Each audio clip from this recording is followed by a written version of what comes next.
আসসালামু আলাইকুম। বিবিসি আন্তর্জাতিক বিশ্ব সংবাদে আপনাকে স্বাগত। শুরুতে সংবাদ শিরোনাম, পরে বিস্তারিত। ইন্নালিল্লাহ, আবারও মধ্যপ্রাচ্যে তৃতীয় বিশ্বযুদ্ধ ছড়িয়ে পড়েছে। দখলদার ইসরায়েলি বাহিনীকে কোনোভাবেই ছাড় দেবে না ইরানের ইসলামী বিপ্লবী গার্ড বাহিনীর সদস্যরা। দখলদারদের যেখানেই পাওয়া যাচ্ছে সেখানেই তাদেরকে কতল করা হচ্ছে। পরিস্থিতি এতটাই জটিল আকার ধারণ করেছে যে সবকিছু তছনছ হয়ে গেছে। মধ্যপ্রাচ্য জুড়ে ইহুদিবাদী ইসরায়েলের অবস্থা খুবই শোচনীয় আকার ধারণ করেছে। চলছে হামলার পর হামলা, আর এরই মাঝে আমাদের হাতে এসে পৌঁছেছে এই যুদ্ধের সর্বশেষ গুরুত্বপূর্ণ সবথেকে তাজা আপডেট সংবাদ আপনাদের জানিয়ে দিব। প্রথমেই জানাবো, যুদ্ধবিরতির মাঝে অস্ত্রের মজুদ বাড়াচ্ছে ইরান। আলহামদুলিল্লাহ, যুক্তরাষ্ট্রের সঙ্গে চলমান যুদ্ধবিরতির মধ্যে ইরান আগের চেয়ে আরও দ্রুত গতিতে তাদের ক্ষেপণাস্ত্র ও ড্রোন লঞ্চারগুলো আধুনিকায়ন ও পুনরায় সজ্জিত করছে।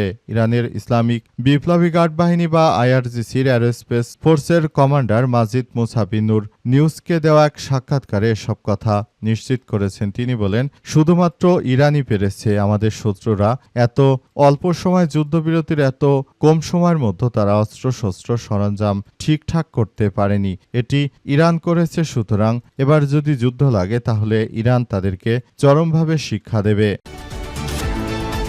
এরপর জানাবো, যুক্তরাষ্ট্র ইরান বৈঠকের আগে ইসলামাবাদে নামছে মার্কিন সামরিক যুদ্ধবিমান। যুক্তরাষ্ট্র ও ইরানের মধ্যে সম্ভাব্য উচ্চ পর্যায়ের আলোচনার প্রস্তুতি হিসেবে পাকিস্তানের রাজধানী ইসলামাবাদের নূরখান ঘাঁটিতে বেশ কয়েকটি যুক্তরাষ্ট্রের সামরিক পরিবহন যুদ্ধবিমান অবতরণ করেছে। আজ ফ্লাইট ট্র্যাকিং ওয়েবসাইটের তথ্য অনুযায়ী তিনটি বিশাল আকৃতির C-17 গ্লোবমাস্টার বিমান রাওয়ালপিন্ডির নূরখান বিমান ঘাঁটিতে অবতরণ করেছে।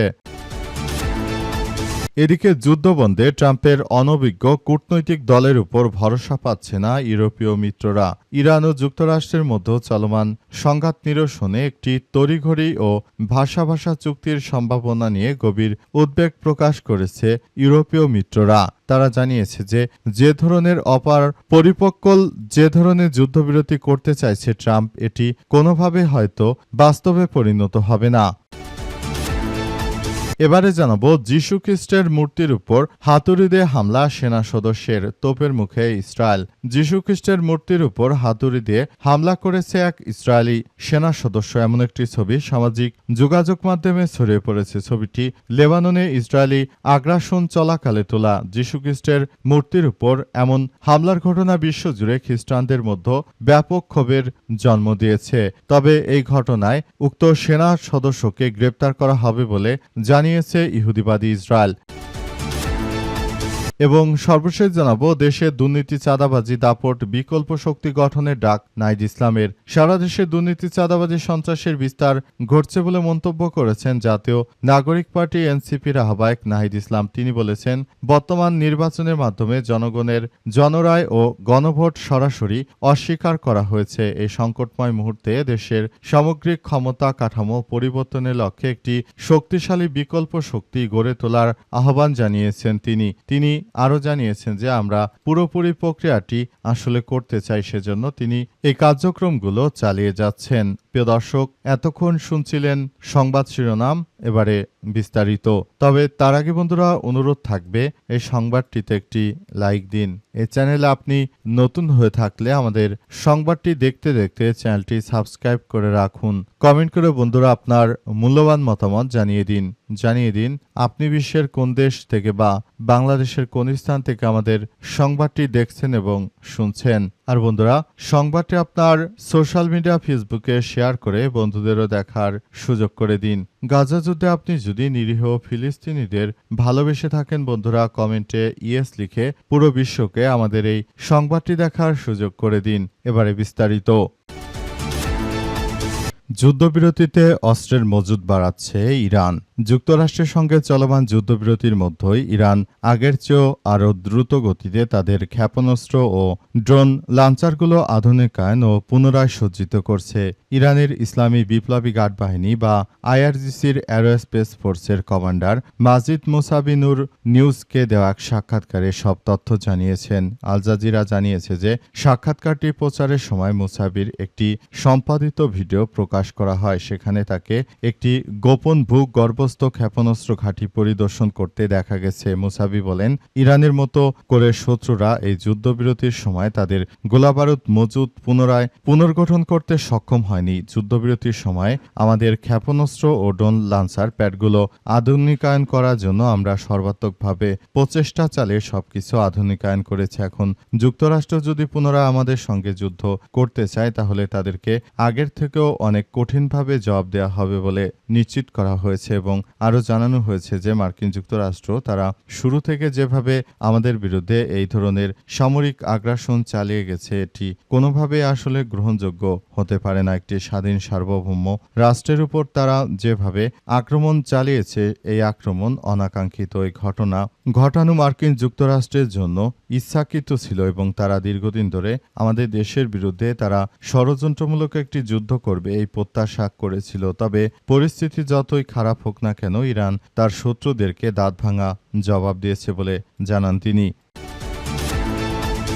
যুক্তরাষ্ট্র ইরান বৈঠকের আগে ইসলামাবাদে নামছে মার্কিন সামরিক বিমান।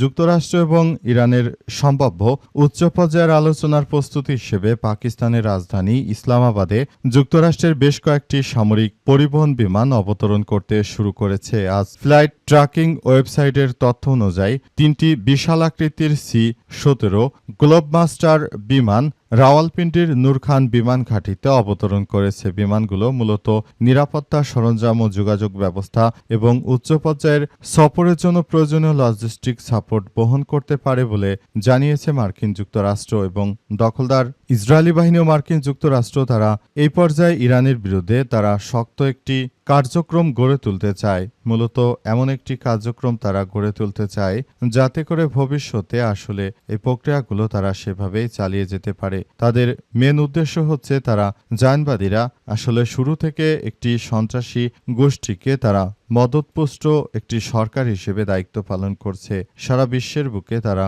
জায়নবাদীরা যেসব কার্যক্রমগুলো চালিয়ে যেতে শুরু করেছে আসলে এগুলো কখনোই মেনে নেওয়া যায় না। জায়নবাদীরা শুরু থেকে আসলে যেভাবে কার্যক্রম শুরু করেছে সেটি ইরানের জন্য অত্যন্ত দুঃখজনক হলেও ইরান সবকিছু পরিস্থিতি সুন্দরভাবে মোকাবেলা করার উদ্দেশ্যে তারা কার্যক্রম চালিয়ে যাচ্ছে এবং পুরো মধ্যপ্রাচ্য জুড়ে এখন মার্কিন যুক্তরাষ্ট্র দখলদার ইসরায়েলি বাহিনীর বিরুদ্ধে সব রকমের প্রস্তুতি তারা গ্রহণ করেছে।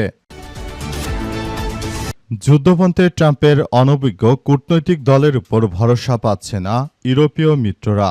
ইরান ও যুক্তরাষ্ট্রের মধ্যকার চলমান সংঘাত নিরসনে একটি তড়িঘড়ি ও ভাষা চুক্তির সম্ভাবনা নিয়ে গভীর উদ্বেগ প্রকাশ করেছে ইউরোপীয় মিত্ররা। আজ রয়টার্সের প্রতিবেদনে বলা হয়েছে যে মার্কিন যুক্তরাষ্ট্রের প্রেসিডেন্ট যেসব ব্যক্তিদেরকে যুদ্ধবিরতি করাতে পাঠাচ্ছেন আসলে তাদের উপর আমাদের কোনো ভরসা নেই। তারা কি আদতে পারবেন এই যুদ্ধবিরতি করতে সেটি ইউরোপের মিত্ররা মার্কিন যুক্তরাষ্ট্রের এই কার্যক্রমে অসন্তোষ প্রকাশ করেছে। আর শুরু থেকেই তারা ইরানের বিরুদ্ধে যুদ্ধ করবে না বলে ঘোষণা দেওয়ার পর আসলে পরিস্থিতি খুবই জটিল আকার ধারণ করে এবং সবকিছু একদম ধ্বংসস্তূপে পরিণত হয়। মধ্যপ্রাচ্য জুড়ে দখলদার ইসরায়েলি বাহিনী যে ধরনের আসলে কার্যক্রমগুলো তারা চালিয়ে গিয়েছিল সেগুলো এখন আমাদের সবার জন্য খুবই অত্যন্ত গুরুত্বপূর্ণ একটি বিষয় হয়ে দাঁড়িয়েছে। মার্কিন যুক্তরাষ্ট্র দখলদার ইসরায়েলি বাহিনী তারা একত্রে আসলে সারা বিশ্বটাকে শাসন করতে চায় এবং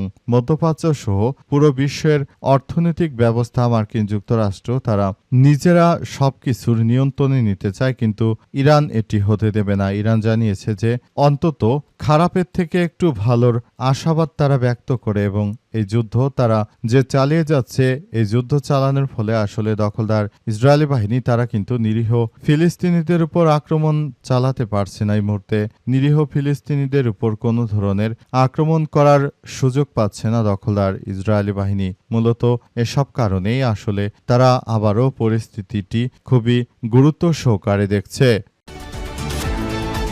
যীশুখ্রিস্টের মূর্তির উপর হাতুড়ি দিয়ে হামলা, ইসরায়েলের সেনা সদস্যদের তোপের মুখে ইসরায়েল। যীশুখ্রিস্টের মূর্তির উপর হাতুড়ি দিয়ে হামলা করেছে এক ইসরায়েলি সেনা সদস্য। এমন একটি ছবি সামাজিক যোগাযোগ মাধ্যমে ছড়িয়ে পড়লে ছবিটি লেবাননে ইসরায়েলি আগ্রাসন চলাকালে তোলা। যীশুখ্রিস্টের মূর্তির উপর এমন হামলার ঘটনা বিশ্বজুড়ে খ্রিস্টানদের মধ্যে ব্যাপক ক্ষোভের জন্ম দিয়েছে। সোমবার 20 এপ্রিল এক বিবৃতিতে ইসরায়েলি প্রতিরক্ষা বাহিনী আইডিএফ অনলাইনে ব্যাপকভাবে ছড়িয়ে পড়া ছবিটির সত্যতা নিশ্চিত করেছে। তারা জানায়, ঘটনাটি তদন্তের জন্য অনুসন্ধান শুরু হয়েছে। তদন্তের পর জড়িতদের বিরুদ্ধে উপযুক্ত ব্যবস্থা গ্রহণ করা হবে। এই ঘটনায় কড়া প্রতিক্রিয়া জানিয়েছে ইসরায়েলি পার্লামেন্টের ফিলিস্তিনি সদস্য আইমান ওদে কটাক্ষ করে লিখেছেন, এখন পুলিশের মুখপাত্র বলবে সেনাটি যিশুর কারণে হুমকি অনুভব করেছিল। যিশুকে তারা যদি এভাবে হাতুড়িপেটা করতে পারে তাহলে ভবিষ্যতে খ্রিস্টান যারা রয়েছে, যারা মূলত সারা বিশ্বটাকে এভাবে কার্যক্রম চালিয়ে যাচ্ছে, তারা ভবিষ্যতে কি করতে পারবে না পারবে সেটি আপনারাই বুঝে নিতে পারেন। এবং এই প্রক্রিয়ার মধ্য দিয়ে তারা মূলত যিশুকে নয় বরং পুরো খ্রিস্টান জাতিকেই তারা লাঞ্ছিত করেছে। এই মুহূর্তে যুক্তরাষ্ট্র এখনও যদি ইহুদিবাদী ইসরায়েলের বিরুদ্ধে কিছু না বলে তাহলে বুঝতে হবে তারা ধর্মকর্ম ছেড়ে দিয়ে তারা ইহুদিদের দালালি শুরু করেছে, যেটা কার্যতভাবে তারা করে থাকে।